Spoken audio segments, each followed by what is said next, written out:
Y muy buenos días, queridas y queridos estudiantes, ¿cómo se encuentran el día de hoy?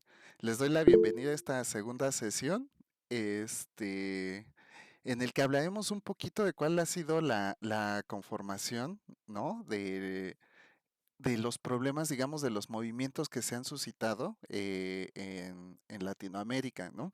También cómo vincularlo precisamente a cómo esto ha generado ciertas desigualdades. Yo quisiera que tuviéramos en esta sesión un enfoque un poco más sobre cómo se conforma la sociedad, ¿no? Si bien, ¿no? Muchos de los ejes que ha tenido la transformación latinoamericana, sobre todo en el siglo XX, han sido a través de ciertos movimientos políticos, también tendremos que considerar que no todo ha sido en cuanto a la reforma política. Ha habido otros movimientos, como lo veremos con los movimientos estudiantiles de Argentina. Yo traía en la cabeza que eran del 50, pero son del 17, ¿no? Y las Madres de Mayo también en Argentina, en el 77, si no me equivoco, ¿no?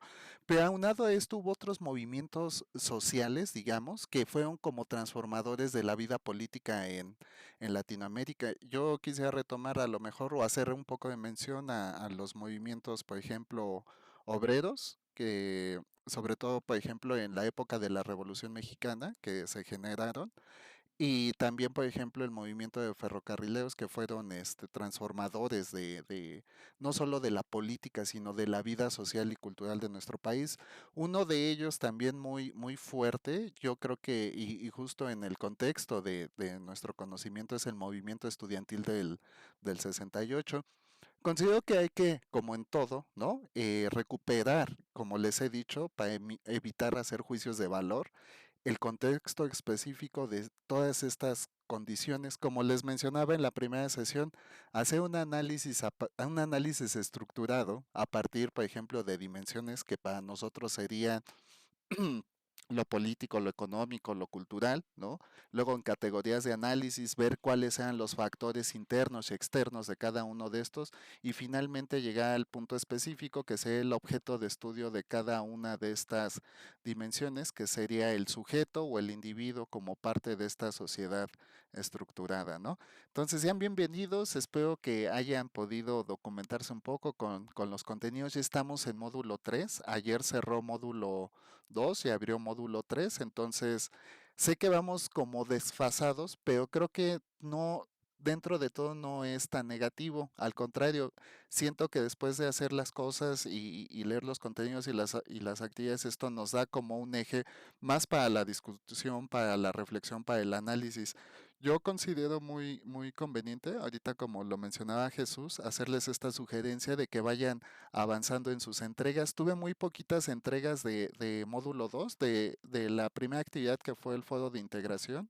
Vi que fueron un grupo bastante participativo, por eso me sorprende un poco la disminución de entregas para módulo 2, pero también entiendo que nos vamos ajustando un poco al calendario y a las actividades. También entiendo que tienen otras asignaturas y que a lo mejor les están exigiendo más tiempo del que le pueden dedicar a esta asignatura, pero no demoren. Precisamente la sugerencia es que las actividades se van haciendo cada vez más complejas, tal vez en escala, más difíciles.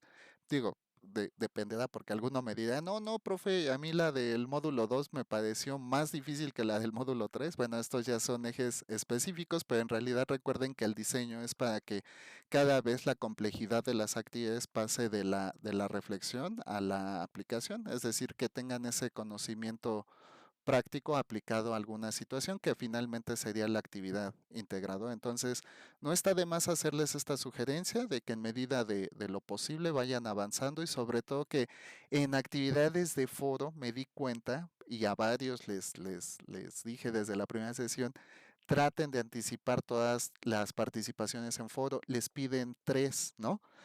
Ahorita vamos a ver hacia el cierre, porque en módulo 3 ya les pide tres retroalimentaciones. Yo la verdad lo considero excesivo, solo les voy a pedir dos retroalimentaciones, lo dejo ahorita que va iniciando la sesión para que los que no están presentes consideren que son tres son demasiadas participaciones para mí en foro, porque de por sí tenemos tarea auténtica, que para mí ya es una tarea muy formal, les está pidiendo un ensayo, y luego también les pide otra tarea, ¿no? Porque no es una actividad para mí complementaria, ¿no? Sino es otra actividad porque tiene toda la estructura, que además hagan tres participaciones. Entonces, yo solo les voy a contabilizar dos. Digo, si alguien quiere hacer tres, cuatro, cinco o seis, perfecto. Es más, hasta les podría sumar puntos, ¿no?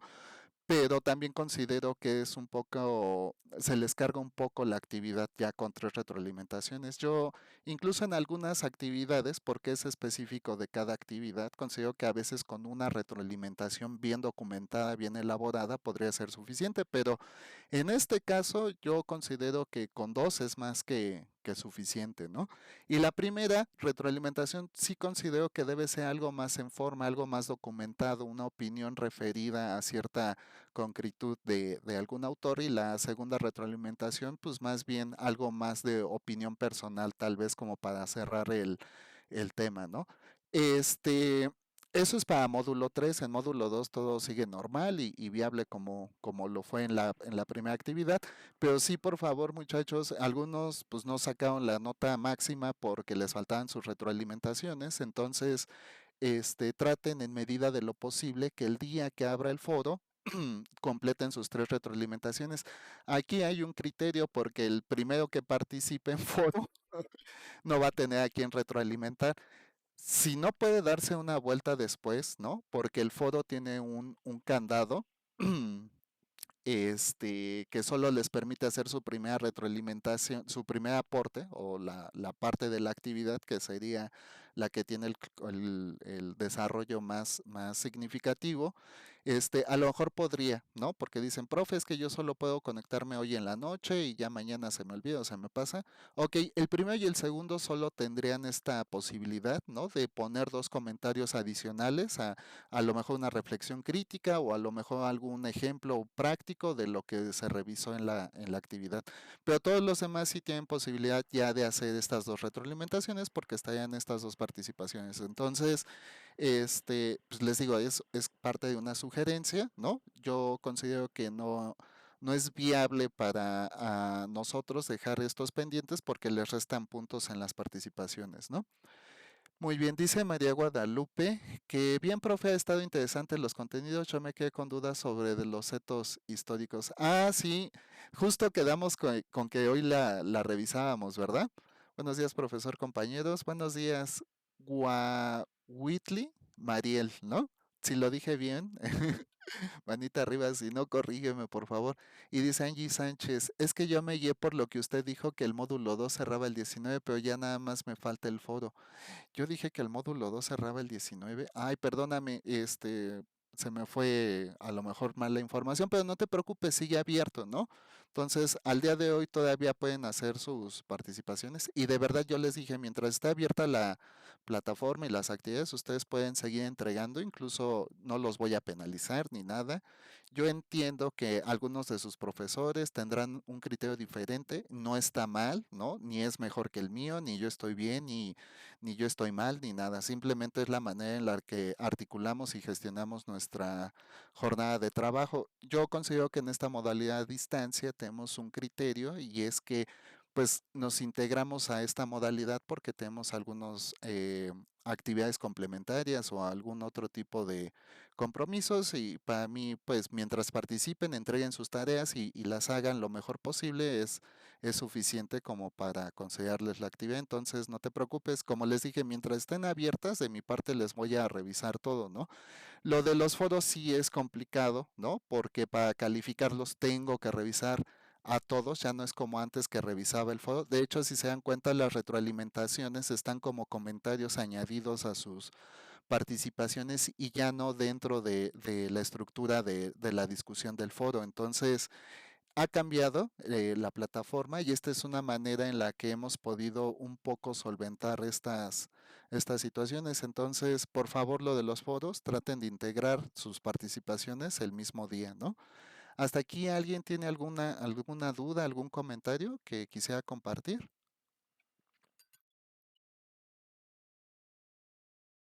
¿No? ¿Nadie? ¿Todos de acuerdo? Muy bien. Pues les dejo la orden del día, como saben, la bienvenida al módulo, lineamientos de trabajo, que ya los vimos en la sesión pasada y para ahorrarnos tiempo, pues lo dejaré aquí. De hecho, ya en el plan de trabajo les agregué una carpetita para que puedan consultar estos materiales. ¿Por qué no los publico en plataforma? Plataforma nos deja, recuerden, solo subir documentos menores a un megabyte de tamaño de archivo. Entonces muchas veces las presentaciones exceden ese megabyte y tengo que comprimir el PDF y bla, bla, bla, ¿no? Pero tienen el enlace en la carpeta del módulo 3, ¿no? Para esto. También tenemos un foro de avisos y novedades que muchos pasan desapercibido. Ahí no quise publicarlo porque justamente luego me preguntan, ¿y dónde está el foro de avisos y novedades y todo? Yo considero que los puedo ir integrando, a lo mejor este enlace en los foros de plan de trabajo para que lo tengan ahí, ¿no? A reserva o para que no estén desplazándose entre todos los módulos, pero por el momento en el foro de plan de trabajo del módulo 3 ya está disponible este enlace para que descarguen las presentaciones que yo iré subiendo conforme vayamos teniendo sesiones. Justamente también, si tienen alguna duda o requieren de algún material, están las infografías, a lo mejor de los ejemplos para citar en APA y el manual APA. Tengo otro manual que es un poquito más elaborado, creo que es una muy buena revisión, ¿no? Para nosotros como estudiantes y como docentes, también lo podría subir, nada más que ese pesa un poquito más, creo que pesa como 10 megas, ¿no? Pero siento que es más visual, está más estructurado. Lo voy a subir a la carpeta justamente de las presentaciones para no hacer 20 enlaces y a lo mejor si alguien tiene interés en algún material pueda consultarlo directamente ahí y descargarlo, ¿no?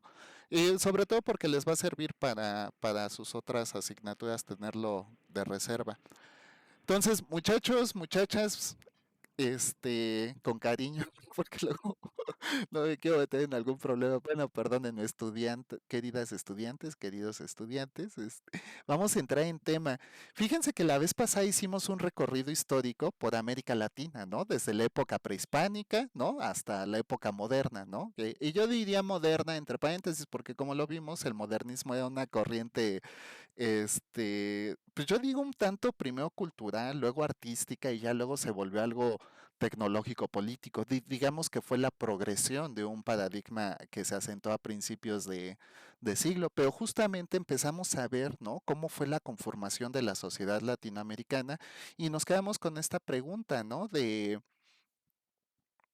qué es lo que pasó, ¿no? ¿Por qué las diferencias, las desigualdades, por qué estas sociedades cada vez más complejas traían cada vez más problemas? ¿Por qué esto no pasó en otras ciudades? ¿O por qué el sistema orgánico social no generó tanta problemática como lo genera tal vez nuestra región, ¿no? Yo considero que es revisable, pero en su especificidad, porque cada región ha tenido sus propios problemas, ¿no? De entrada, por ejemplo, pues Europa durante el siglo XX fue azotada por dos guerras mundiales, la primera y la segunda, y la verdad es que el periodo de deconstrucción, ¿no? De la Europa occidental entre la primera y la segunda no fue de mucho tiempo, la primera termina en el 18 y la segunda empieza en el 39, son 21 años de construcción. Y si bien Europa destinó todos sus recursos y todos sus insumos, porque aparte, ¿no? En este proceso colonialista tenía suficientes recursos para reconstruirse, sí considero que fue muy poco tiempo entre una y otra, ¿no? Esta devastación que se produjo, pues no es que no haya habido crisis, por supuesto que hubo crisis internas, nuevos órdenes, no solo políticos, sino geográficos, la repartición de las colonias, del propio territorio, ¿no? Asia, África también han vivido sus propias crisis, pero en nuestro caso, ¿no? Teniendo todo el potencial que tenemos a través de todo lo que se ha desarrollado a lo largo de la historia, ¿por qué, no? Estas desigualdades siguen creciendo. Para ello nos vamos a enfocar, ¿no? Un poquito, sí, tal vez en la revisión histórica que hicimos en la primera sesión, pero más enfocándonos a todo lo que se suscitó durante el siglo XX, que particularmente creo que se denota mucho la significación y la importancia que tuvieron ciertos movimientos sociales, políticos y culturales durante este siglo para América Latina, ¿no? Entonces vamos a empezar con disrupciones urbanas, protestas y luchas. Fíjense que ancestralmente o históricamente, ¿no? ¿Cómo fue la conformación de América Latina? Sobre todo hablando de la época virreinal o la época de la Nueva España para nuestra región precisamente, ¿no? El asunto es que las disrupciones urbanas se acrecentaron justo con el periodo, ¿no?, de la colonia. Como yo les mencionaba, ¿no?, para la Nueva España se tejió un sistema de castas, primeramente para estructurar a la nueva sociedad, es decir, que la sociedad pudiera tener determinada su posición y su función. El asunto es que esto trajo consigo una serie de desigualdades por la pirámide social que se había construido en ese momento. Recuerdan que les decía, ¿no? El sistema de castas, ¿no? Que realmente estaba muy poco diferenciado porque en esas épocas el proceso de mestizaje fue demasiado grande, ¿no? Pero digamos que había como ciertas posiciones, ¿no? Que muy diferenciadas por el valor y la categoría que se les daba, por ejemplo, en las posiciones políticas o a los beneficios sociales que esto les podría traer, ¿no? Lo primero fue que las grandes ciudades se asentaron sobre las grandes ciudades prehispánicas, es decir, el control y el eje de la administración de la corona española se procuró hacer sobre estas ciudades que ya estaban asentadas, no en balde o no en vano, ¿no? En la capital de nuestro país, ¿no? Donde estaba la capital mexica, ¿no? Se asentó la cuna de la capital virreinal. En un principio yo les decía, la primera capital fue Valladolid, ¿no? Hoy Morelia, que se encuentra en Michoacán, y ahí precisamente se fundaron los grandes ejes transformadores de la vida social para la Nueva España, como la integración del Real Colegio de San Nicolás o la llegada de la primera imprenta a América, ni siquiera a América Latina, a América, ¿no? Entonces esto trajo consigo pues un propósito de desarrollo, si no bien para toda la sociedad, porque esto es como la analogía de la polis griega, ¿no? Porque la polis es para los griegos, pero ¿y qué pasaba con todas las sociedades, ¿no? Conurbadas a la polis en la antigua Grecia? Pues no eran consideradas dentro de lo que era el Estado, ¿no? Entonces, esclavos, ciertas poblaciones, ¿no? Con mestizaje, pues no tenían acceso como a los privilegios que procuraba la República en ese momento. Y lo mismo pasó en Nueva España, o sea, se tejieron todos estos nuevos circuitos de la construcción social, ¿no? Porque no fue una deconstrucción, el asunto con la evangelización, ¿no? Que trajo consigo la Inquisición y el Consejo de Indias, pues era totalmente barrer la sociedad, ¿no? Y a partir de un sistema de creencias, pues impone un nuevo régimen, construir una sociedad desde cero con los valores atribuidos de lo que traía la corona española. Mm. Entonces, ¿qué empezó a suceder en estas nuevas ciudades, no?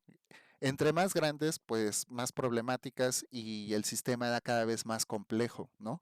¿Por qué? Porque se tenían que convivir entre diferentes intereses. De entrada, los peninsulares, que eran los españoles nacidos en España, pues tenían acceso a todos los beneficios que proporcionaba la corona española. Por eso venían a ocupar cargos políticos, administrativos o religiosos, ¿no? Después venían, ¿no? Los criollos, que eran hijos de españoles, creados aquí en la Nueva España, por ejemplo, cuando estos políticos pues, se venían con toda la familia a ejercer el cargo que se les había comisionado, pues traían por lo regular a su familia y bueno, entonces se tejían esta nueva clase social. Lo siguiente, pues los mestizos, ¿no? Que ya tenían menos acceso y finalmente, pues todos los demás, por ejemplo, los esclavos que se traían de otras regiones como África, pero también las nuevas poblaciones que surgían, por ejemplo, en los intercambios comerciales con Asia y eso, ¿no? Entonces la sociedad, ¿no? Empezó a crecer con nuevos sistemas de interacción, con nuevos vínculos que generaban complejidades, pero sobre todo desigualdades. Y justamente es aquí donde empezamos a ver que los primeros movimientos independentistas pues se dan por estas diferencias y estas desigualdades sociales que se habían establecido en estas nuevas organizaciones, ¿no? Pues no sé si decir nuevas sociedades administradas o en estas nuevas ciudades complejas, ¿no? El asunto, ¿no? Es que también, aunado a esto, se empezaron a generar como enclaves sociales, es decir, nuevas sociedades que estaban proporcionalmente dirigidas a las grandes ciudades por valores productivos, es decir, por ejemplo, ciertas haciendas, ciertas mineras que se estaban instalando para poder recuperar los recursos, etcétera, etcétera, ¿no? Entonces, definitivamente, ¿no? La complejidad de esta nueva estructura social, pues empezó a generar estos movimientos que, como lo vimos, pues trajo consigo los primeros movimientos independentistas, permeados sobre todo por las ideas de la Ilustración, ¿no? Entonces, así fue como la primera conformación de la complejidad de las ciudades latinoamericanas, ¿no? Entonces, digamos que el objetivo de mencionar esto es entender que estas nuevas sociedades complejas, que estas grandes ciudades en profundo crecimiento para lo que era la época y todo esto, pues generó movimientos sociales y urbanos precisamente para mitigar la diferencia y la exclusión a los cuales habían sido impuestas estas clases sociales, ¿no? De ahí, ¿no? El siglo XIX, pues empezó con estas guerras independentistas. En el caso de México, que es muy concreto, ¿no? Se empezaron a generar grandes transformaciones políticas y sociales a través de ciertos movimientos. Yo considero que uno de los grandes movimientos dentro de esta transformación o del cambio de paradigma político-social fue la reforma con Benito Juárez. Si recuerdan, ¿no? Ya las ideas de la Ilustración, ¿no? Con Diderot, Rousseau, pues decían que teníamos que liberarnos del dogma, ¿no? Y acercarnos al conocimiento, es decir, a la luz que nos brinda el conocimiento, a la claridad que podemos tener, ¿no? Sobre el entendimiento de la condición humana. Y justamente alejarnos de los dogmas era abandonar nuestras ideas socioreligiosas, pues para poder establecer vínculos reales, vínculos concretos y no ficticios o imaginarios. En Europa, precisamente, y uno de estos ejes transformadores fue la caída, por ejemplo, de Luis XVI y María Antonieta, ¿no? ¿Por qué es tan significativa, ¿no? La Revolución Francesa en este eje paradigmático? Porque recuerden que para esos tiempos, ¿no? La construcción de un rey recaía en lo divino, era Dios quien elegía al rey, ¿no? Y él era el rey el que portaba la iluminación y el sol, por eso el emblema de la corona, ¿no? Que simboliza esta analogía con el sol, ¿no? Del contacto con lo divino. Justamente la caída de Luis XVI pues viene a refrendar este cambio de paradigma en el que pues lo divino ya no debe ejercer control o dominio sobre el hombre. Esto transgrede, ¿no? Precisamente una serie de creencias y dogmas hasta ese punto, y sobre todo con la Revolución Francesa, pues que lo que traía era esta profunda desigualdad entre lo que era el reinado, ¿no? Y lo que era la población, porque la población se moría de hambre. Esto trajo consigo una serie de interpretaciones, ¿no? Socioeconómicas, sobre todo para la protección del mercado interno francés, ¿no? Es decir, proteger la autosustentabilidad del pueblo francés. Esto lo vamos a ver de manera, ¿no? ¿Cómo decirlo? Muy transversal a ciertos movimientos que se presentan en Latinoamérica. Como les decía, este rompimiento que provoca, ¿no? La época de la reforma con Benito Juárez y la separación del Estado con la Iglesia, es decir, crear un Estado laico, fue fundamental porque se le quita, ¿no? Los recursos a la iglesia para que el Estado los administre, porque en realidad no había podido haber un proceso de construcción nacional, es decir, no se había podido cumplir, ¿no? Un proyecto de nación hasta ese momento. Y Juárez lo vio en ese momento como una oportunidad, primero de limitar el poder de la iglesia, ¿no? En la intervención del proyecto de nación, y segunda, recuperar recursos que eran necesarios precisamente para cumplir con estos objetivos dirigidos a la población o a a la soberanía nacional. Aquí se sienta el primer eje del mecanismo autosustentable, que era el principio ejidal, ¿no? Para los campesinos, es decir, darles tierras y que pudieran ellos trabajarla y así mismo, además de la autosustentabilidad, pues tener recursos suficientes para poder sacar adelante el proyecto, ¿no? Ya lo de Juárez después es controversial, porque justo en el Segundo Imperio, cuando llega Maximiliano de Habsburgo, ¿no? Recuerdan esa gloriosa batalla de Puebla que nos duró un año, pero al año, en el 62 y luego al siguiente año, pues ya llegan al puerto de Veracruz a instalarse, ¿no? Pero en realidad el caso mexicano es muy significativo, incluso en en este periodo de conquista del Segundo Imperio, porque en realidad pues los ejes, ¿no?, de intervención fueron el Imperio Británico, el francés y el español, que buscaron de alguna manera pues recobrar dominio, ¿no?, en América a través de lo que era México independiente en ese momento. También recordemos, ¿no?, que Estados Unidos estaba en su desarrollo, en su proceso de guerra civil con este Abraham Lincoln, si no me equivoco, ¿no? Pero ¿por qué ellos celebran más el 5 de mayo que nosotros, ¿no? Porque pues para nosotros sí le ganamos al ejército más poderoso del mundo y bla, bla, bla, en ese momento. Pero era justo eso, porque venía la expansión europea nuevamente a América Latina y entonces si no hubiéramos detenido, por ejemplo, a los franceses en ese momento, seguramente se hubieran podido posicionar o expandirse hacia lo que era el gobierno norteamericano en ese momento, ¿no?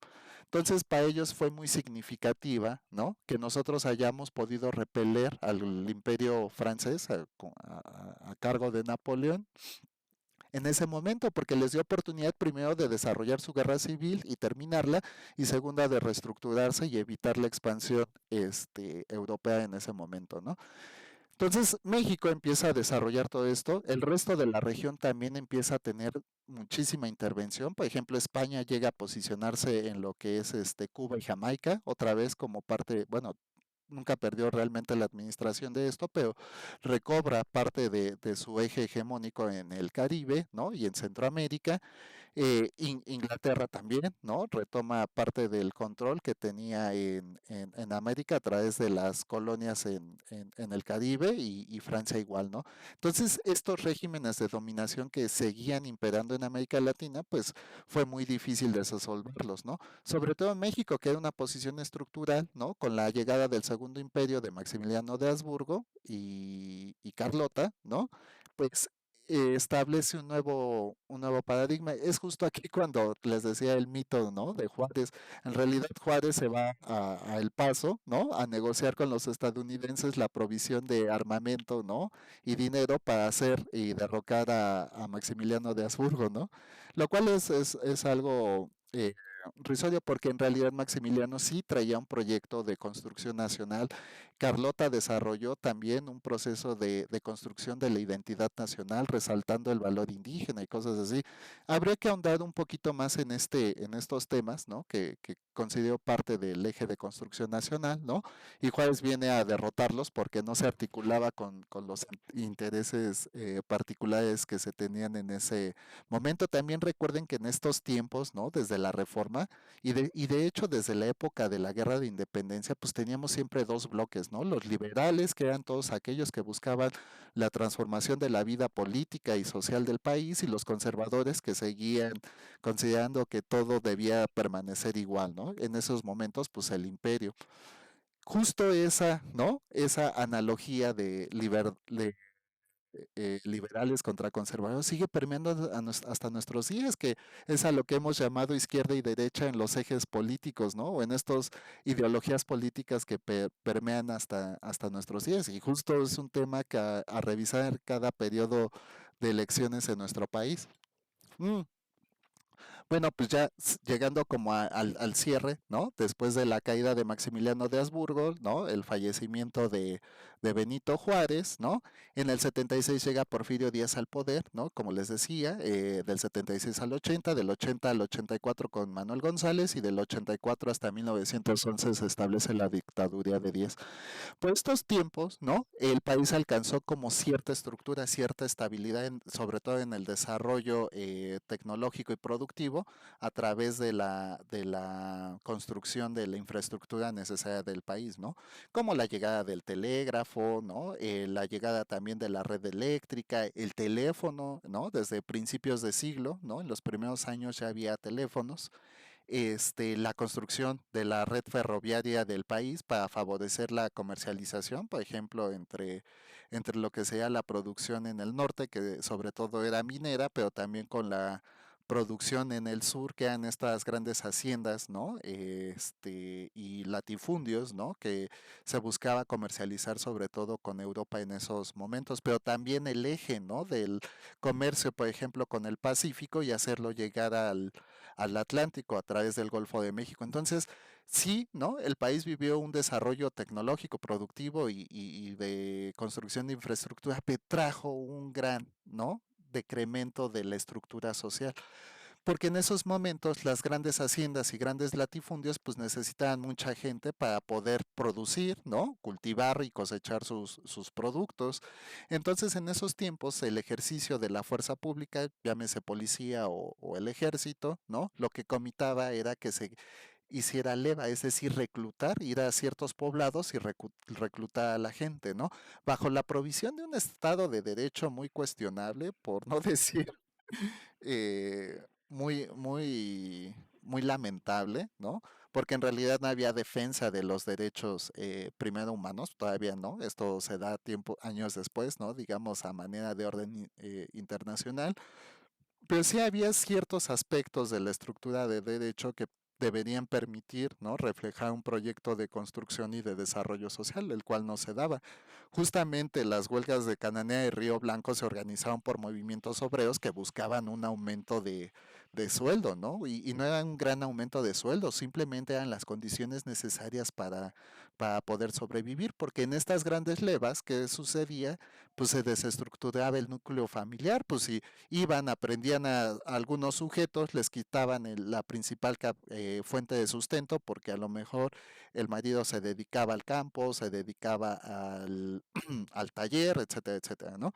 Pero entonces de repente esa familia perdía el sustento, ¿no?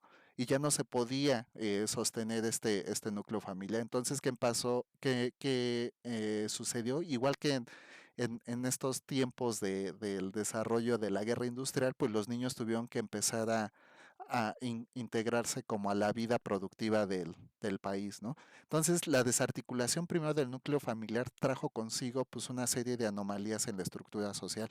Lo segundo, la poca defensa de los derechos de los trabajadores, como esto de las jornadas extendidas. En ese tiempo las jornadas eran de 16 a 20 horas de trabajo diario, ¿no?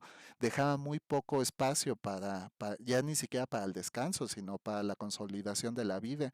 Uno de los casos que ustedes deben conocer muy bien, porque es uno de los temas, ¿no? Las tiendas de raya, el cómo se les proporcionaba, ¿no? Un salario, sustento y digamos vivienda, ¿no? O una habitación, ¿no?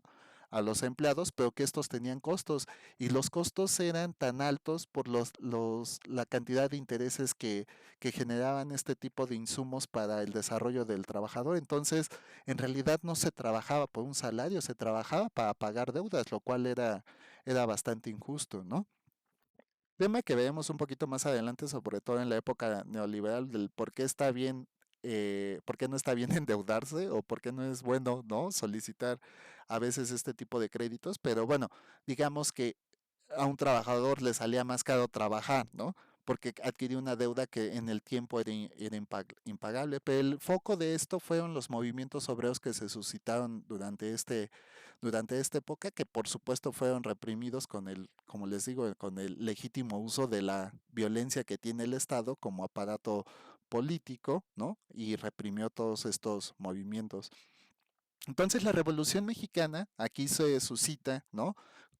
Como un movimiento obrero que se desencadena o que finaliza como un movimiento campesino, sobre todo por el estandarte que portaba Emiliano Zapata, ¿no? Que al final fue traicionado y asesinado en la hacienda de la Chinameca, que por cierto creo que ya es uno de nuestros planteles en Morelos, ¿no? La hacienda Chinameca. Sería interesante algún día visitarla porque está muy bonita, ¿no? El asunto es que todas estas transgresiones a la vida política, social y cultural, como lo que les mencionaba del rompimiento de los núcleos familiares, pues creó sociedades completamente desestructuradas, ¿no? Estos casos se repitieron en muchísimos países de Latinoamérica, ¿no? El caso, por ejemplo, del movimiento estudiantil en Argentina también se vuelve ícono, ¿no? De todas estas represiones que el Estado había legitimado a través de la represión, ¿no? De ingresos. Si recuerdan también, ¿no? En nuestra época revolucionaria, el, el castigo y la censura, por ejemplo, a la difusión de ideas políticas, ¿no? A la progresión de ciertos aparatos ideológicos, pues estaba censurado y reprimido. Y justo esa fue la batalla, por ejemplo, de los hermanos Flores Magón, pero también la primera que tuvo Ignacio, perdón, Madero, ¿no? No en balde la decena trágica, ¿no? Pero justamente todas estas particularidades lo que provocaban es que no hubiera una estructura ni política ni social. Esto tuvo su periodo, ¿no? De construcción y de deconstrucción, ¿no? Finalmente el constitucionalismo sí proclamaba un reglamento, ¿no? En defensa de un proyecto de nación, en defensa de los derechos de la soberanía nacional. Recuerden que se legitima, ¿no? El artículo 123, ¿no? Que regula el trabajo, ¿no? Ay, ¿qué creen que se me trabó aquí un botón? No me deja, que ya. Perdónenme. Bueno, se toman en cuenta para mí tres ejes importantísimos que se instruye ya en el Estado de Derecho, ¿no? Lo que es el trabajo, la educación y los bienes de la nación que pertenecen al pueblo, es decir, a la soberanía que ejerce el pueblo, ¿no? A través de la elección de sus representantes hecho de manera democrática. El constitucionalismo en México, por esto, para mí, por estos tres ejes, aunque son muchísimos, ¿no? Pero se vuelve, ¿no? Como un instrumento de avanzada para, no solo para México, sino para el resto del mundo. Finalmente, fue muy difícil llevar a cabo a la práctica, ¿no? O llegar a aplicar o instrumentar, ¿no? Todo lo que contenía la Constitución, porque no había un aparato social fuerte que permitiera esta instrumentación. Más allá de eso, ¿no? La revuelta política que había, recordemos que la época de la revolución fue una época de yo te ayudo, pero después te traiciono, ¿no? Eso lo vivimos justamente hasta Lázaro Cárdenas, porque cada uno fue traicionado por su cuate, digamos, ¿no? Carranza por Obregón, Obregón por Calles y luego Cárdenas a Calles, ¿no? Donde termina el exilio, pero es justamente en donde ya está, ¿no? Donde les decía históricamente la revolución más o menos son 10 años, termina en el 20, en el 21 con la llegada de Obregón, ¿no? Pero después de esto vino el maximato con Calles, ¿no? Y es hasta que llega Cárdenas realmente con un verdadero proyecto de nación que además puede consolidar, pese a los costos que esto exigió, porque no fue únicamente la institucionalización de la expropiación petrolera, ¿no? Sino la expropiación de un buen de industrias y de fábricas en ese momento que se recuperaron para la sofisticación de este proyecto de nación, ¿no? Yo incluso les decía, ¿no? La revolución, ¿no? Termina con el reparto agrario, porque es aquí en realidad donde ya se legitima, ¿no? Esta conclusión del movimiento campesino que fue el que estructuró y organizó el final de esta revuelta, ¿no? Si bien el movimiento obrero había iniciado, el movimiento obrero tuvo un auge muy importante a finales de los años 20, ¿no? Con la institucionalización de varias comisiones sindicales como la CTM, ¿no? Justamente es aquí, ¿no? Donde tal vez el movimiento obrero pues llega a legitimar parte de sus acciones y del sacrificio que había tenido durante la época revolucionaria.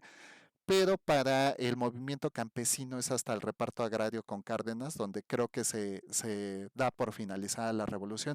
Justamente, y perdón todo el preámbulo histórico que les he mencionado, pero llegamos al punto clave que es esta pleca, ¿no? Elegido, ¿no? En la época posrevolucionaria, que es el punto 4, ¿no? Y el modelo actual de propiedad privada. Como veremos un poquito más adelante, me parece que es John Locke, ¿no? El que hace la primera propuesta de la propiedad privada, pero justamente es aquí donde ya se legitima, ¿no? El uso comunal de las tierras como parte del eje productivo del país, es decir, se legitima el ejido, ¿no? Como una parte de sustento para el desarrollo del país. Y esto es tan importante porque un país, bajo cualquier estructura, bajo cualquier planeación, bajo cualquier proyecto de construcción, lo primero que tiene que procurar es poder autosustentar al pueblo. Esto se los mencionaba la vez pasada, desde la época del medioevo, ¿no? ¿Cuál era la intención de la conjunción de estos pequeños reinados? Pues tener usufructo de la tierra, es decir, poder tener medios medios autosustentables para sostener a la población, ¿no? Entonces, esto, además, históricamente, conocerán la historia, ¿no? Ay, se me fue el nombre, pero esto de que el rey sueña siete vacas flacas, ¿no? Que después llegan y se comen a las siete vacas. Ah, no, primero sueña siete vacas gordas, ¿no? Y después sueña que llegan siete vacas flacas y se comen a las gordas, ¿no? Que era la previsión de los tiempos de cadencia. Bueno, esto se vuelve particularmente como parte del proyecto de desarrollo nacional, que el país, ¿no? O el pueblo pueda autosustentarse a partir de sus propios medios de producción. Justamente aquí empieza a suscitarse una disformia estructural en la economía, ¿no? Arturo Barman, durante el desarrollo de este periodo a lo que se le denominó el crecimiento hacia adentro, que fue en los años 40 y 50 más o menos, que posteriormente con el modelo de sustitución de importaciones y el crecimiento hacia afuera se le llamó el milagro mexicano, si lo recuerdan, ¿no? Estoy tomando todo lo de México porque es análogo al resto de América Latina, pero creo que aquí es donde nosotros podemos entender cómo fue la conformación del proyecto, ¿no? Primero de nuestra nación, pero también ver cómo intervino, ¿no? El eje internacional en este tipo de ramas, ¿no? Justamente, ¿no? En el crecimiento hacia adentro, pues se procuró tener los recursos mínimos necesarios para la vida productiva del país. Y es decir, en un primer momento a producir, ¿no? A producir el campo, a producir materia prima y en algunos casos a transformar esta materia prima, ¿no? Pero decía Arturo Barman, realmente el agro mexicano estaba muy denostado, muy precario en esos momentos, ¿no? Y hace una comparativa, por ejemplo, con el farmer americano, ¿no? En Latinoamérica o en México en concreto, pues se denominaba campesino, ¿no? Que era como un término hasta como despectivo porque no terminaba con la sofisticación del sistema productivo, ¿no? De un modelo productivo. Era algo muy artesanal, por decirlo de algún modo. Y justamente decía Barman, ¿no? O sea, en ese momento el principal instrumento de cultivo, ¿no? Para el campesino era la coa. Y la coa es un tubo, ¿no? Que se clava en la tierra, se escupe la semilla, se retira el tubo y se pisa, ¿no? Y ya queda sembrada la semilla. Hay otros, ¿no? Instrumentos más complejos de la coa, ¿no? Que tendrán otro nombre, pero por ejemplo hay unos que tienen un par de palas, entonces se cierran, se clava en la tierra, se abre y se deja caer la semilla para cuando requerían más profundidad, ¿no? Entonces seguía siendo una labor muy manual, muy bricolage de la época, mientras el sistema, por ejemplo, del granjero americano ya tenía insumos tecnológicos, ¿no? Para el cultivo y la cosecha del campo, como eran los tractores o sistemas de ingeniería hidráulica, que desde tiempos de Obregón él estuvo, ¿no? Estudiando, por ejemplo, cómo desarrollar estos sistemas de ingeniería hidráulica, sobre todo en el norte, donde había menos recursos hidráulicos para la siembra y cosecha de ciertos insumos, ¿no? Entonces él empezó a averiguar como qué tipos de productos se podían cultivar en el norte, ¿no? Entonces dice Barman, la diferencia entre un campesino y un granjero americano era absoluta, ¿no? Luego la segunda diferencia es que el campo norteamericano tenía una serie de insumos, de beneficios o de subsidios a la producción, entonces tenían créditos, tenían acceso a tecnología, tenían una serie de cosas que les facilitaba, ¿no? Este eje productivo, mientras que en México apenas se estaba organizando el proyecto de nación, ¿no? Es hasta los años 40 justamente donde el Estado a través de ciertos subsidios, a través de la consolidación de ciertos programas, por ejemplo, calles, ¿no? Ya había institucionalizado esto del reparto del agua, ¿no? Sobre todo para las comunidades campesinas, pero que no se había podido sofisticar o legitimar para este uso, ¿no? Que les menciono. Pero decía Barman, hasta los años 40 la principal fuente de productividad para el campo mexicano era la caña y el cacahuate. ¿Y por qué la caña y el cacahuate y no otros productos? Porque el primero, la caña y el cacahuate no necesitaban tanta agua, ¿no? Segundo, no necesitaban de fertilizantes porque eran muy resistentes a las plagas. Y la tercera es que eran muy resistentes, ¿no? A los cambios de temperatura, es decir, a las condiciones climáticas que se pudieran presentar. Entonces el campo en realidad todavía hasta ese momento estaba muy limitado en su desarrollo, pero una vez que empiezan a haber este tipo de insumos, ¿no? También con la institucionalización de ciertos aparatos gubernamentales, ¿no? Veremos que desde más adelante, en otro momento, ¿no? Creo que es en módulo 3 o módulo 4 veremos esto en módulo 3 veremos la institucionalización del aparato político en América Latina, ¿no? Pues empezaron a crear, ¿no? Diferentes tipos de instituciones, sobre todo para la investigación y el desarrollo de la población.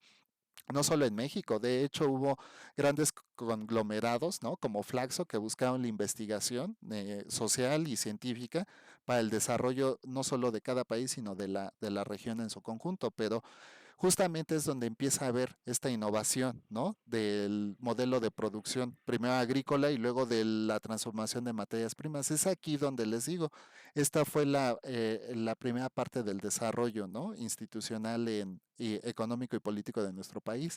Después viene por los años 50 y 60, ¿no?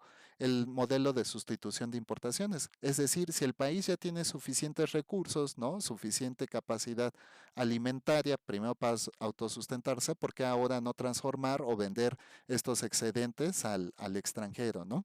Y entonces este modelo de sustitución de importaciones lo que proclamaba era no comprar cosas, ¿no? Al extranjero para favorecer la producción del mercado interno.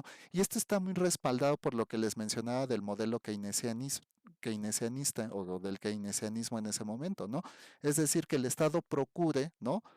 Hacer circular la moneda. Y es decir, si tú como sujeto, ¿no? O individuo de esta sociedad tienes dinero, puedes comprar productos. Y si se pueden comprar productos, entonces se pueden producir productos. Y si se pueden producir productos, entonces los excedentes los podemos vender al extranjero, pero habría que cuidar el mercado interno. Y esto pasa mucho, por ejemplo, en otros países, que es parte de lo que les mencionaba de las consecuencias de la Revolución Francesa, ¿no? En Francia hay un tema muy específico con las fresas, ¿no? Cuando las fresas, ¿no? Cuando no hay una buena cosecha de fresas en Francia, ¿qué pasa? Cierran el mercado de importaciones de la fresa en Francia y toda la gente compra fresa francesa por más fea que esté o por más mala que haya sido la cosecha.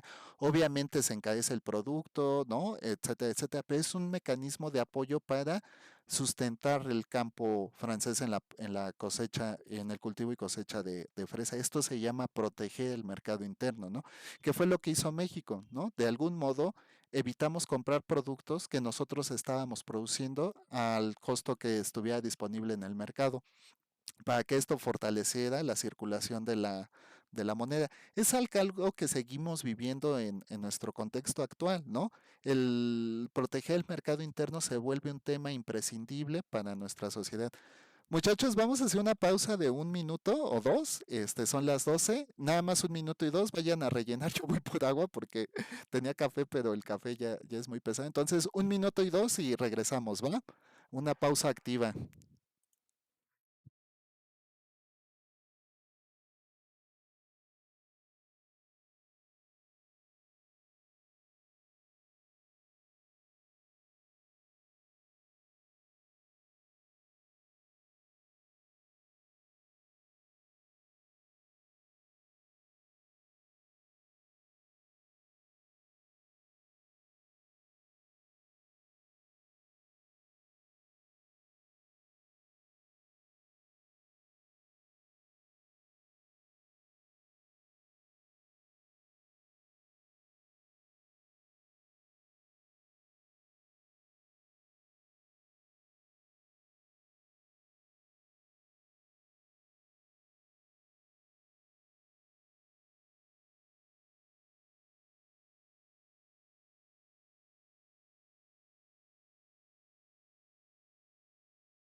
Listo, muchachos, ya volví, ya estamos todos aquí listos.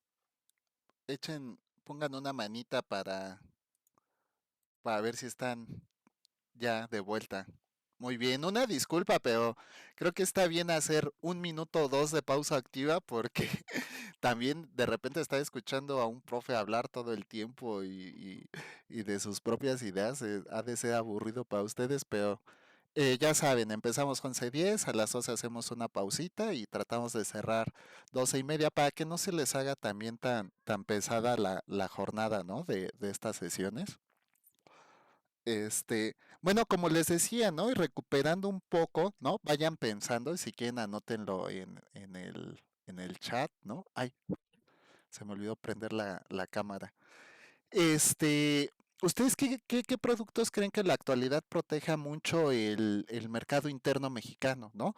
Sobre todo por toda esta moda que ha habido del fast fashion y de las importaciones con China. Recuerden que hasta, ¿qué fue? Hace un año, hace 2 años creo, ¿no? Entró en vigencia la nueva reforma a las importaciones, ¿no? Y ahora hasta para comprar algo en Amazon o no, en cualquier plataforma internacional, ¿no? De e-commerce internacional, pues hay que registrar con CURP o con RFC nuestras compras, ¿no? Precisamente porque se estaba desprotegiendo mucho el mercado interno. O sea, en nuestro país, ¿no? Ahora dice, ahora el maíz nativo. Sí, esa ha sido una situación incluso muy compleja de resolver con todo esto de los transgénicos, porque dicen, es que los transgénicos son malos. Pues hay como ciertos debates, ¿no? Y a lo mejor me estoy creando otra línea temporal de la discusión, pero en realidad, por ejemplo, la domesticación del maíz a modo prehispánico fueron cientos, si no que miles de años, ¿no? De cultivar y domesticar, ¿no? Nuevas especies de maíz. Yo me acuerdo que en algún momento escuché que eran más de 450 especies de maíz, ¿no? Y sus derivados de cada una de estas, ¿no? Pero fue digamos, ¿no? Los inicios de esta transgeneidad de la que se habla hoy. El problema es la apropiación del recurso sobre algo que es indispensable para la humanidad. Y de eso se le acusa a Monsanto y a todas estas empresas, ¿no? Que generan transgénicos. Es un tema muy discutible, ¿no? Sobre qué tanto, ¿no? Se puede hacer, sobre todo, por ejemplo, si esto ayudaría a la humanidad a resolver la crisis alimentaria que hay, ¿no? De repente la humanidad decía, por ejemplo, en este contexto, ya para seguir con el tema, ¿no? Muy bien, Angie, ¿no? Las artesanías como bordados tradicionales, los tejidos. Va por ahí, más o menos, aunque no declaradamente las artesanías como tal. Pero justamente hablando de esto de lo que mencionó María Guadalupe sobre, no, perdón, sí, María Guadalupe sobre lo del maíz, si los productos transgénicos ayudaran, ¿no? A crear alimentos cada vez más nutritivos, sanos y que pudieran ayudar a solventar las crisis alimentarias del mundo, sería ético su uso. Y aquí es donde se empiezan a sentar varios paradigmas, porque de repente se descubrió que es que no es que no hubiera suficiente alimento en el mundo para llevar a los que no lo tienen, ¿no? Sino que era una razón productiva, era mantener el sistema económico en funcionamiento. Entonces, de repente, pues resultó que sí había comida para todos. Lo que sucede es que las grandes empresas, pues tienen cooptados todos estos mercados de distribución, de procesamiento o de fabricación, etcétera, ¿no? Entonces ya no era, justamente María Guadalupe, ¿no? Ya no era la cantidad de productos alimentarios que se deberían hacer, sino el problema era la distribución, ¿no? Porque incluso como parte de un acto de beneficencia, y como les mencionaba en la sesión anterior, los canales de distribución, de logística y de distribución, fue uno de los grandes conflictos que se presentaron a lo largo de la historia de la humanidad. Y justo les mencionaba esto del mercantilismo que surgió para construir o legitimar los estados-nación hasta ese momento, ¿no? Entonces, son como temas en los que tenemos que reflexionar porque no es en sí la crisis por la crisis o no es usar una cosa por no usarla, que era también un poco del aparato crítico que les daba con el uso de inteligencia artificial. No es que esté mal, pero son herramientas, o sea, la herramienta no puede ser el medio por el fin, ni mucho menos el fin por el medio, ¿no? Entonces, son como ciertas condiciones. En nuestro país, en el momento actual, viendo las estadísticas y cosas, hay como ciertos productos que siempre han sido menester para nuestro país, ¿no? De esta protección interna perdón, en esta protección del mercado interno. El primero ha sido el calzado, ¿no? Ahorita voy a explicarles por qué. El segundo es el textil, ¿no? Y el tercero es el del acero. El acero en varias formas, sobre todo el del aluminio de manera muy concreta, ¿no? Porque el del calzado, el calzado en nuestro país se presentaba hasta hace poco tiempo, ¿no? De manera productiva para muchas regiones, no solo para León y en Guanajuato y todo eso, ¿no? Sino por muchas cosas, ¿no? Hay muchos productos, pero digamos que cultural y políticamente estos son los que más defensa han tenido, ¿no? ¿Por qué? Porque mucho, ¿no? Del desarrollo productivo del país, sobre todo en los años 80 y 90, pues se daba en el pequeño taller, en la manufactura, en la maquila, ¿no? Entonces, este fue uno de los principales mercados, al igual que el textil, ¿no? Eran como apropiaciones de la micro y mediana empresa, ¿no? Por los cuales era menester proteger estos productos, ¿no? El del aseo también se vuelve importante porque el aseo se vuelve el motor digamos, de la construcción, ¿no? De un país con el metal, ¿no? Se pueden hacer edificios, se pueden hacer puentes, se pueden hacer una serie de cosas y entonces esto se vuelve imprescindible para el desarrollo de cualquier país. Justamente ahora que regresó Donald Trump, ¿no? A la presidencia, recuerdan que quería hacer unas imposiciones económicas a todos los países, ¿no? Sobre todo a China y decía, bueno, si no se adecúan a mis nuevas políticas, entonces voy a cobrarles aranceles sobre el acero, ¿no? Y a México le voy a cobrar el 40%, pero al resto del mundo le voy a cobrar el 50% y a China le voy a cobrar el 60%, ¿no? Justamente porque son las agravaciones, ¿no? Que puede, o las repercusiones que puede tener, ¿no? El no proteger el mercado interno del acero. En el caso de China, pues fue un poco medio ridículo el pleito, porque China le dijo, bueno, está bien, tú me cobras el 60% y yo también te voy a cobrar el 60%, ¿no? Y dijo Donald, bueno, si tú me cobras, estoy jugando un poco con los números, ¿no? No me lo sé muy bien, pero más o menos sea así el discurso. Luego no vayan a decir, es que el profe Javier es algo hipotético, acercándome un poco a la realidad, ¿no? Pero un poco hipotético. Pero le dice, China, pues yo te cobro el 60% también a todo lo que me compres, es decir, a todas tus importaciones. Y dice Donald Trump, bueno, entonces yo te cobro el 80%. Y dice China, no, no, no, perfecto. O sea, tú me cobras, yo te sigo cobrando el 60 porque yo aún así sigo ganando más que tú. Y es cierto, Estados Unidos depende más de lo que le venda a China, de lo que China le pueda vender a Estados Unidos, ¿no? Entonces, justamente se crearon varios acuerdos comerciales, por ejemplo, las BRICS, que fue un acuerdo regional entre los países, de la Europa Oriental y Asia con, por ejemplo, la región latinoamericana, ¿no? De hecho, si recuerdan, en la pleca, ¿no? Hubo una controversia porque habían invitado Rusia y China a México a participar en las BRICS. Incluso ya en el logo oficial, en la pleca oficial, ¿no? Aparecía la bandera de México y México les dijo, oigan, a mí me encantaría pertenecer a sus BRICS, somos el país que más acuerdos diplomáticos internacionales tiene, pero pues yo tengo mi convención económica con Norteamérica, ¿no? Directamente con Estados Unidos y pues obviamente eso iba a traer una serie de transformaciones, ¿no? Entonces, bueno, un dato curioso, ¿no? Pero justamente se protege el mercado interno. Entonces, ¿qué pasó con todo esto de la moda fast fashion, ¿no? O de la onda fast fashion y todo este crecimiento del e-commerce, pues se desprotegió mucho el mercado interno, ¿no? Y entonces ahora sí se está tratando de regular un poco, porque ¿qué sucede? O sea, ustedes mismos evalúenlo, ¿no? Yo un día vi unos tenis ahí, de verdad, caso práctico, de 100 pesos, ¿no? Y dije, ay, pues están bonitos, se ven cómodos y todo. ¿Y qué creen? En verdad sí estaban bien cómodos, bien padres. Son de tela con una suela así que parece de nubecita. De verdad tengo otro tipo de tenis, tal vez de otro tipo supuestamente de calidad, que no son tan cómodos como eso era como traer ni pantuflas. O sea, me quito esos, me pongo las pantuflas y prefiero traer esos, ¿no? Por 100 pesos de AliExpress, ¿no? ¿Esto qué va a generar? Pues va a generar un fomento del comercio exterior, ¿no? A estos sistemas de importaciones que al mercado interno. Y entonces de repente tú vas a León, Guanajuato, y ves un par de tenis, ¿no? Hechos con piel, ¿no? Con una suela bonita y todo, pero que cuestan, no sé, 300 pesos, 500 pesos, ¿no? Entonces, ¿cómo va a poder competir, ¿no? Un fabricante de calzado, ¿no? Cuando en China todo esto se hace a través de maquila altamente, digo, para este momento, ¿no? Altamente desarrollada, ¿no? Con tecnología, digamos, de punta, con una mano de obra mucho más barata, pues obviamente el producto es más barato.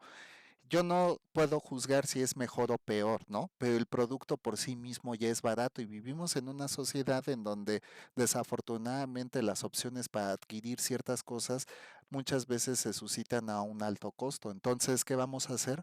Pues buscar muchos de estos productos, ¿no? Para no consumir productos más caros, que era el caso que yo les mencionaba, creo que sí fue aquí, ¿no? Del caso de la papelera en la que realicé mi investigación para el posgrado. ¿No? Justamente se hacía muy buen papel y todo, pero ¿qué prefería el mercado en ese momento? El barato, ¿no? Y entonces, ¿qué pasó? El mercado chino con su importación de papel barato, ¿no? Hasta en el mercado gris y negro, porque no se regulaban este tipo de importaciones, pues tronó el mercado interno del papel, ¿no? Entonces, justamente todas estas ideas del sistema de protección interno, no es de ahorita, pero sí ya desde hace bastante tiempo, que se vuelve sobre todo muy importante, ¿no? Dice Gua, Gu- Guaguatli, ¿verdad? Mariel, ¿no? Yo vivo en el centro y las tiendas chinas tienen vestidos por caja desde 40 pesos y los ambulantes esos mismos los dan en 100. Pues es lo que les digo, de repente el fabricante, ¿no? De calzado en León va a decir, ¿sabes qué? Me sale mucho más barato importar, ¿no? Este tipo de calzado que producirlo, incluso pagando aranceles, ¿no? Para la producción. Y es lo que pasa muchas veces, incluso estos chistes, ¿no? De turistas, ¿no? De, fui, te traje un llavero hecho en China, ¿no? Fui a Veracruz o fui a Acapulco o fui a tal lado, ¿no? Y te traje un recuerdito que dice hecho en China, o sea, la misma artesanía, ¿no? Ya no es fabricada por artesanos. Vamos a las pirámides, ¿no? De Teotihuacán, por ejemplo, y toda esa artesanía ya es importada de China, o sea, cosas de barro, macetitas, los silbatos, todo este tipo de cosas, ¿no? Bueno, tal vez no todo el tipo, pero generalmente o mayoritariamente ya no son productos desarrollados por artesanos mexicanos, ¿no? Sino son productos elaborados, pues yo diría en China, pero podría ser en otras regiones, ¿no? Pues, es lo que nos queda de manera práctica más cercana. Y aún así seguiría teniendo más utilidad, ¿no? De este sistema, digamos, comercial que del sistema productivo en el que estaba inserto este tipo de empresarios, ¿no? Bueno, eso es lo que quiero que vean, ¿no? Cómo fue que creció el mercado interno, ¿no? Porque luego pudo crecer hacia afuera y finalmente, ¿no? Esta caída del sistema político y económico internacional, que era lo que les mencionaba con la crisis petrolera del 71 por el conflicto armado en Medio Oriente, pues trajo consigo primero, ¿no? El agotamiento del modelo keynesianista en los años 60, porque de repente se dieron cuenta que el Estado no podía gobernar, ¿no? Todos los mercados, ni el mercado de trabajo, ni el mercado de bienes y productos, era complicado, ¿no? También, ¿no? Los sistemas de desarrollo geográfico, sobre todo por esto que se había presentado como la Guerra Fría en ese momento, que fue la lucha de las regiones, ¿no? Por ostentar esta red de distribución, de logística y de distribución de ciertos productos o apropiarse de ciertas rutas comerciales, etcétera. Cosa que vimos con Estados Unidos y su intervención en Centroamérica, y luego el apoyo, ¿no? O el desarrollo del Canal de Panamá, que pues fue un instrumento político y social, ¿no? Que sí trajo desarrollo, etcétera, etcétera, pero también trajo intervención, ¿no? Pero el propósito de Estados Unidos, apropiarse de Centroamérica, pues para poder conectar dos dimensiones del eje comercial, que era el Atlántico con el Pacífico, bueno, etcétera, etcétera, ¿no? El asunto es que pues el agotamiento del keynesianismo, porque pues de repente los estados ya no podían tener tanto o subsidiar tantas cosas, ¿no? Del aparato productivo. Entonces dio paso al liberalismo económico, donde el estado, ¿no? Sigue teniendo una pequeña intervención, pero ya no de manera como se había venido presentando, ¿no? O de manera precedida. Y finalmente el neoliberalismo, ¿no? Que después de la crisis económica mundial, ¿no? En los años 70, en los 80 ya se empieza a instrumentar y a formalizar todo este eje económico, ¿no? El asunto de todas estas prácticas, ¿no? Digamos, del sistema neoliberal, pues traían consigo, pues más bien la legitimidad de la oligarquía económica internacional, es decir, ¿no? Que era lo que les mencionaba, a través, ¿no? De estas oligarquías económicas, ¿no? O de estos imperios hegemónicos, ¿no? Llámense países o como los quieran llamar. El asunto era que crearon el Fondo Monetario Institución Internacional, y ya que se me cruzó el PRI en la cabeza en ese momento, pero justamente crean el Fondo Monetario Internacional para regular todo este aparato ideológico, ¿no? Y la integración de los sistemas a este modelo económico internacional, que era lo que les decía, cuáles fueron las primeras cláusulas, ¿no? Sobre todo en el caso de Pinochet, ¿no? Y Salvador Allende, primero que los países que quisieran pertenecer a este eje económico mundial, pues lo que tenían que hacer era liberar el mercado de bienes y servicios, es decir, que ya no podían imponer, ¿no? O regular, ¿no? La venta de estos productos. Antes, ¿no? Por ejemplo, lo que pasaba con los países, ¿no? Durante el liberalismo económico, digamos que era que yo como Estado, ¿no? Te voy a decir a ti, productor de zapatos en León, que no puedes vender tu producto a más de tanto precio, ¿no? Y funcionaba muy bien porque regulaba un poco el comercio con el usuario final o con el consumidor final, ¿no? Pero el Estado muchas veces no sabía cuánto le costaba al empresario o al productor o al fabricante, ¿no? Producir ese par de zapatos. Entonces muchas veces se desregulaba, ¿no? La utilidad con la producción. Entonces el Fondo Monetario Internacional dice, tu Estado ya no vas a regular esos precios, ahora van a ser los productores y los empresarios los que van a fijar el precio a los productos, bienes y servicios, ¿no? Lo segundo es que después de que se cumple esta primera etapa, les dice, ahora tienes que abrir el mercado de trabajo. Y es decir, ¿no? No vas a desregular como tal el Estado de Derecho, pero no vas a participar en las negociaciones que se van a dar entre empresa y trabajador, ¿no? Y entonces esto mitigó muchísimo, ¿no? El desarrollo social de esos momentos. Justamente aquí empieza a aparecer, ¿no? Lo que llamaríamos la precarización del trabajo clásico. ¿Por qué? Porque el sistema, ¿no? De contratos, de ejercicio, ¿no? Del control sobre el proceso de trabajo, pues ya no se da, ya no se va a proporcionar por la regulación de este Estado de Derecho, en nuestro caso por la Ley Federal del Trabajo y por cada ley dentro de cada país, sino a través de políticas de regulación internacional, ¿no? Justamente a ustedes no les queda tan lejano todo este tema del outsourcing que se dio, ¿no? Sobre todo en 2014, sí, en 2014 con todo esto de las reformas estructurales de Peña Nieto, la primera gran reforma, ¿no? Que fue la energética, luego el de educación y luego la del trabajo. Esas fueron las tres transgresiones, digamos, a nuestro Estado de Derecho, porque, por ejemplo, el outsourcing se legitimó, ¿no? Pero era algo que ya se venía presentando de manera histórica, ¿no? Sobre todo desde los años 80, con todo esto de la apertura de los mercados de trabajo, ¿no? Entonces es el estado en donde como que de manera, ¿no? Sombría, ya no tiene tanta injerencia, ¿no? Como en estos apropiamientos y justamente la última es abrir las bancas, ¿no? De todos los países a los intereses internacionales. En nuestro caso, ¿no? Pues la banca mexicana se ofertó y se vendió sobre todo a bancos españoles, ¿no? Un caso paradigmático, como les mencioné, fue el de Banamex, ¿no? A Citigroup, y eso fue totalmente contra del reglamento nacional, porque pues no se debería vender una banca a otro gobierno, ¿no? ¿Por qué? Porque podría generar algún problema de interés financiero o se podrían tejer burbujas económicas para desestabilizar la economía nacional. Entonces, la verdad es que fue más allá del tema del Fobaproa, ¿no? Donde solicitaron recursos o subsidios para sustentarse cuando no los necesitaban. Entonces solicitan estos beneficios, ¿no? No los usan, hacen la venta, no pagan impuestos por esa venta y entonces fue como premio triple, ¿no? Fue como vender dos veces el banco y no generar ningún tipo de beneficio para las personas, ¿no? Entonces es aquí donde podemos entender, ¿no? Cómo el Estado, ¿no? Se vuelve parte, ¿no? De la consolidación de la vida, digamos, pública y social para la población, ¿no?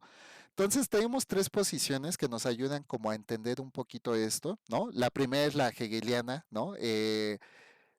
Digamos que el pueblo, ¿no?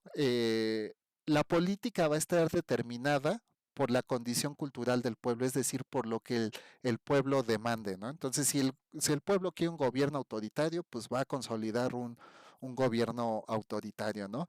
Si el pueblo quiere un gobierno democrático, pues entonces va a escoger un gobierno democrático, ¿no? Entonces, digamos que para Hegel, ¿no? La composición del poder va a estar más permeado, ¿no? Por las propias posiciones internas que por las externas, es decir, ¿no? Que las prácticas políticas y sociales van a estar determinadas por la cultura de la gente. Creo que tiene razón, pero de repente no considera como ciertos factores, ¿no? Que en ese momento, ¿no? No eran tan comunes como lo son para nuestra época, como el desarrollo de las TICs, ¿no? Tecnologías de la información y la comunicación, el acercamiento de estas crisis políticas que se podían asentar o que se sentaron durante el siglo XX, ¿no? El nacimiento de estos medios de comunicación masivos, sobre todo el de la televisión, que vemos ahorita adelante con Althusser, ¿no? Pero justamente, ¿no? Una posición más era la de John Locke con el derecho a la propiedad privada, ¿no? Entonces, digamos que la capacidad del Estado debía estar centrada en el espacio, ¿no? Privado de cada uno de los sujetos y de los individuos. También proponía un poco, ¿no? Que la propiedad privada debería ser un asunto más de desarrollo, de sustento particular, ¿no? Es decir, yo tener, ¿no? Que era como un poco lo que se proponía con el ejido, ¿no? Yo tener una parte de la tierra, producirla y obtener beneficios de ellos para mi propio sustento y esto iba a ayudar a sofisticar a la sociedad, ¿no? Sin embargo, John Locke también menciona, ¿no? Que debía evitarse la avaricia y el egoísmo, ¿no? Sobre la propiedad privada, porque entonces esto traería el crecimiento de la desigualdad o las diferencias sociales. Entonces, sí, ¿no? Apoyaba el desarrollo, ¿no? El sustento de la propiedad privada, pero con limitaciones, siempre y cuando no se cayera en el egoísmo o en la ambición. Y finalmente Luis Althusser, ¿no? Althusser me parece que recobra uno de los ejes más paradigmáticos para entender la conformación del sistema político, ¿no? El asunto, ¿no? Con Althusser, ¿no? Es entender, ¿no? Que los gobiernos no solamente se van a tejer, ¿no? A partir de estas razones del poder por el poder o de legitimarse el mayor tiempo posible en el poder, sino que va a haber, ¿no? Ciertas condiciones sociales que van a permitir la construcción simbólica del poder, ¿no? Es decir, el poder o el ejercicio del control sobre la población ya no va a ser a través del legítimo uso de la fuerza pública, llámese ejército o policía, sino a través de otras instituciones, como cuáles piensan ustedes, ¿no? Yo creo que la más obvia es la educación, ¿no? La educación como medio ideológico, ¿no? Iba a decir, me iba a inventar una palabra, pero no pude. Bendito, bendito el léxico, ¿no? Pero como primer aparato de ideología, ¿no? Ideologizantes, exacto, gracias, María Guadalupe, ¿no? Pues la educación, ¿no? Luego va a venir el control sobre los medios de comunicación. Hannah Arendt lo decía, ¿no? La legitimidad del Estado, ¿no? De la construcción política del poder la van a dar qué tanto puede ejercer, ¿no? Estos sistemas de violencia sobre la población, ¿no? Pero Althusser lo recobra muy bien, ¿no? Dice entonces, ¿cómo decirlo? el poder se va a sustentar por cuánta coerción puede ejercer en la población, ¿no? Y todos los instrumentos destinados para ejercer esa coerción, ¿no? Lo que vemos y de lo que nos hablan los tres, ¿no? Es la reproducción de las de las desigualdades estructurales, ¿no? En América Latina.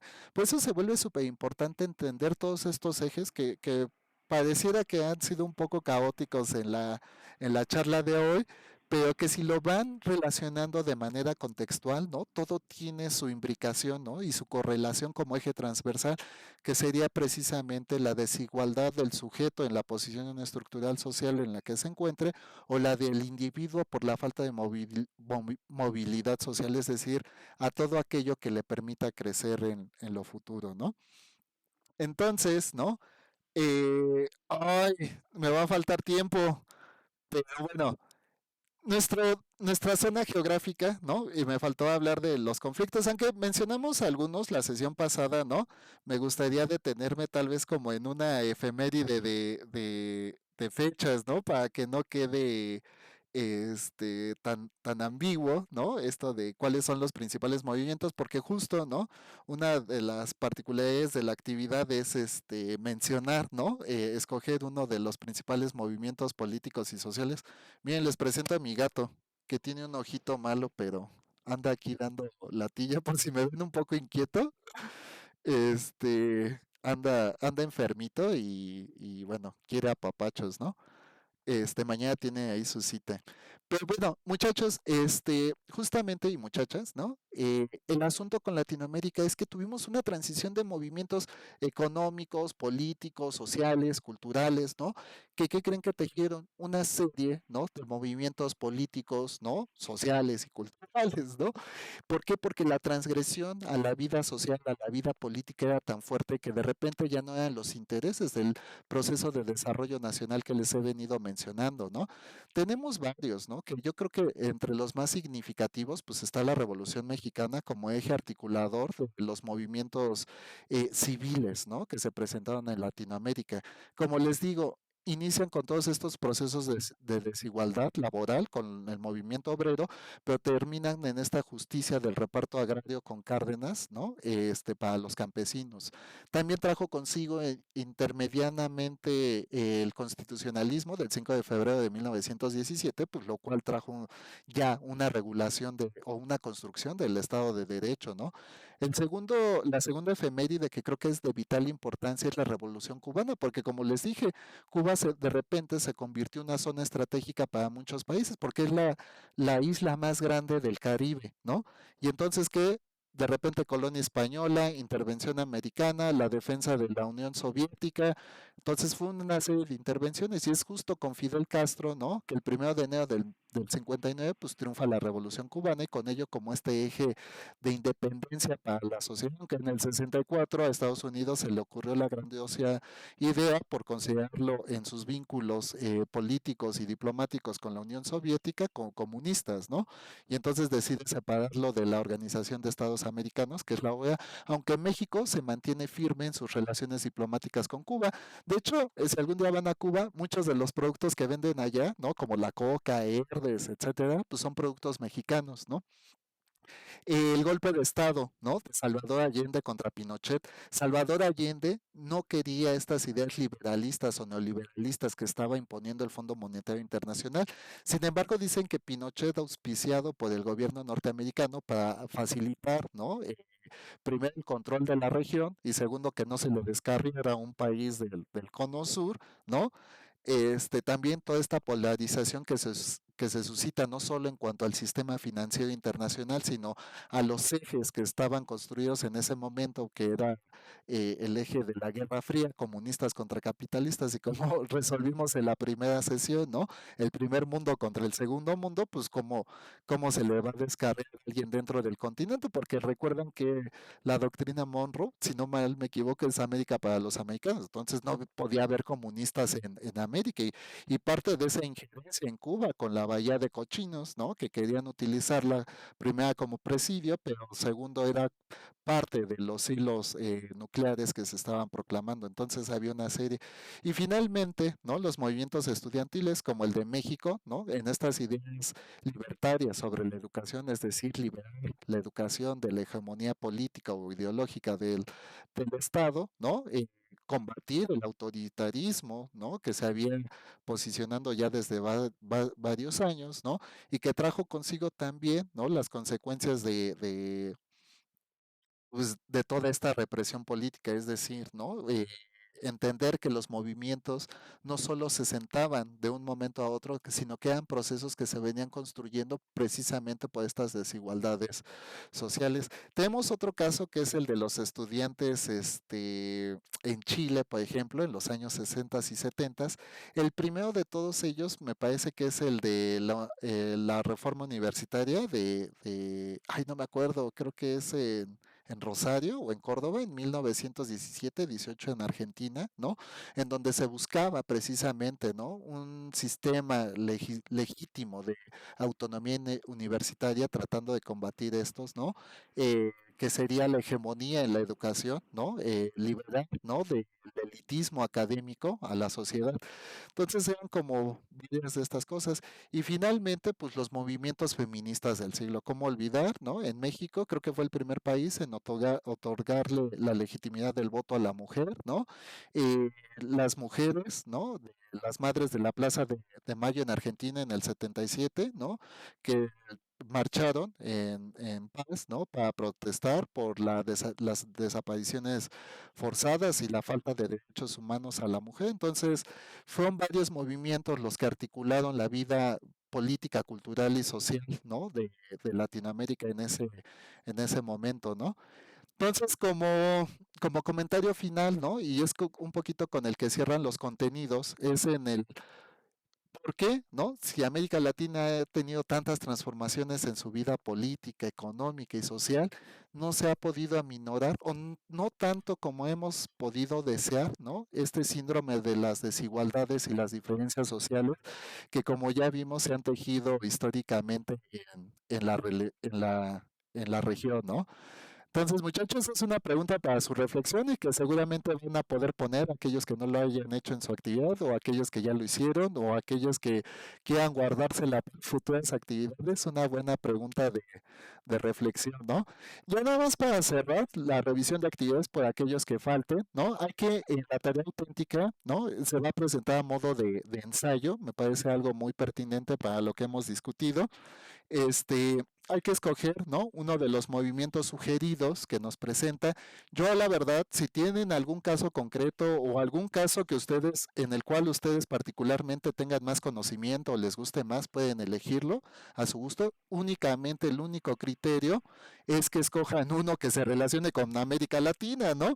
Digo, pueden de repente a lo mejor yo trato de flexibilizarlo lo más posible, pero a lo mejor encuentran uno que, como yo les he citado, pues no, América Latina ha tenido una serie de injerencias internacionales, entonces a lo mejor encuentran uno que se relaciona con Europa o con Asia, etcétera. Está bien, pero vincúlenlo a la región latinoamericana, ese es el único criterio, y pueden tomar los sugeridos o poner el suyo propio, ¿no? Y bueno, hay que responder unas preguntitas, ¿no? Y yo, por favor, conclusiones, quiero ver su opinión documentada, qué autores consultaron. Recuerden que citas y fuentes de información son obligatorias. Me dio mucho gusto que algunos no las pusieron, ¿no? Porque creo que es una buena área de oportunidad, pero me dio más gusto por aquellos que sí se dieron a la tarea de compartir sus fuentes y sus citas. No estoy penalizando, les dije en convención con ustedes, si de repente veo que no citan o que la mayoría no está citando, entonces los voy a penalizar el 20%. Entonces, estamos en buen tiempo, ¿no? De evitar ese tipo de cosas, ¿no? Digo, no es lo mismo que de repente a alguien se le olvidó a que ya sea una imposición de mi parte, porque sí creo que es parte de los lineamientos que yo les presenté. Estoy siendo flexible, porque también entiendo que es un proceso para familiarizarse, pero que lo consideren. La segunda actividad tienen que desarrollar, ¿no? Esta es la clave y a algunos a lo mejor les surge la duda. Tienen que escoger un público objetivo para una distribución de un material cultural, ¿no? El tema viene aquí. Esto es lo que les genera a veces dudas, ¿no? Yo considero que un público objetivo, ¿no? Puede ser, por ejemplo, si voy a hablar, ¿no? Del conflicto del Río de la Plata, pues voy a establecer, por ejemplo, un público universitario, ¿no? Que conozca cuáles fueron los movimientos regionales. ¿Por qué no de preparatoria o de nivel medio superior? Porque ellos todavía no tienen esta información muy tangible de cuáles han sido los principales movimientos internacionales, ¿no? Pero ¿qué tal que es algo, ¿no? El desarrollo de colonias inglesas y la Nueva España. Bueno, a lo mejor aquí sí ya puedo tomar nivel medio superior porque ellos ya tuvieron historia universal, ¿no? O tuvieron historia de México, de historia universal. Entonces, segmentar, ¿no? Este cuadro de control con estos datos, pues les va a permitir y les va a facilitar muchísimo el desarrollo de la actividad, ¿no? Entonces, ese es como el tip. Si alguien tiene dudas o algo, puede escribirme por mensaje o por correo electrónico. Algunos de ustedes, no sé si en este grupo, me escribieron que ya habían hecho su participación, pero que no podían verla. Recuerden que el foro tiene un candado para mantener la integridad académica, ¿no? Que no se anden copiando sus aportes, porque si llego a cachar uno, pues ya será cero para los dos, ¿no? O en algún peritaje más especializado. Entonces, después de 15 a 20 minutos, me parece que ya pueden ver las retroalimentaciones de sus compañeros. Por favor, integren sus retroalimentaciones de manera completa el mismo día que hagan su participación principal, ¿no? Y muchachos, perdónenme hasta aquí. ¿Alguien tiene alguna duda, algún comentario antes de liberarlos del ejercicio de esta sesión de acompañamiento? Módulo 3. Déjame ver el plan de trabajo. Ya tienen publicado el plan de trabajo. Este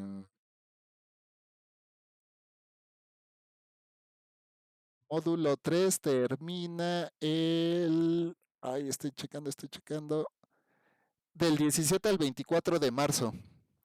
No se preocupen tanto por las fechas, nada más vayan considerando los periodos. Son 5 módulos. Tenemos más o menos de 7 a 10 días por módulo, más o menos para que lo vayan concretando. Les voy a publicar porque está en plataforma, pero a lo mejor ustedes no pueden verlos. Viene el cronograma de actividades. Entonces, ahorita en módulo 3 les voy a publicar las fechas de todo el módulo para que, si yo me equivoco, porque ya vi que ya me equivoco mucho, discúlpenme, a veces es la cantidad de trabajo, ¿no? Y pues bueno, ¿no? Pero sí, les publico en el foro de planeación de este módulo 3 el cronograma de actividades con imagen y con fechas para que no haya problema. Y si no hay más preguntas o algo, los libero. Muchachos, muchísimas gracias por su puntualidad, por su asistencia. Por favor, sé que hablo mucho. En el momento que ustedes quieran participar e intervenir, pueden hacerlo, ¿no? Pero cualquier duda o comentario la recibiré con mucho gusto y muchas gracias por asistir el día de hoy, ¿vale? Cuídense y mucho éxito.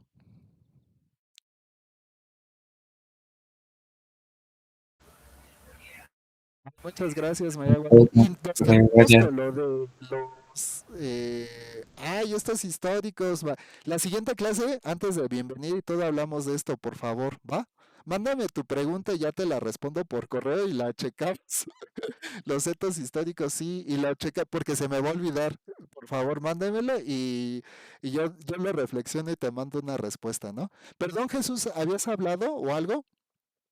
Te corté la No, nada, inspiración. no, nada, había dicho que gracias, maestro, nada más. Perdón, no te escuché. ¿Cómo? No, nada más había dicho que gracias, maestro, nada más. Bueno, no, gracias a ti. Muchísimas gracias por asistir y participar. Cuídense mucho, vayan, compartan con sus familias, con sus seres queridos, como les he dicho. No todo es trabajo, no todo es estudiar. Nos construimos a partir de los demás y sobre todo de la gente que queremos y nos quiere, ¿no? Sean felices y un abrazote, cuídense.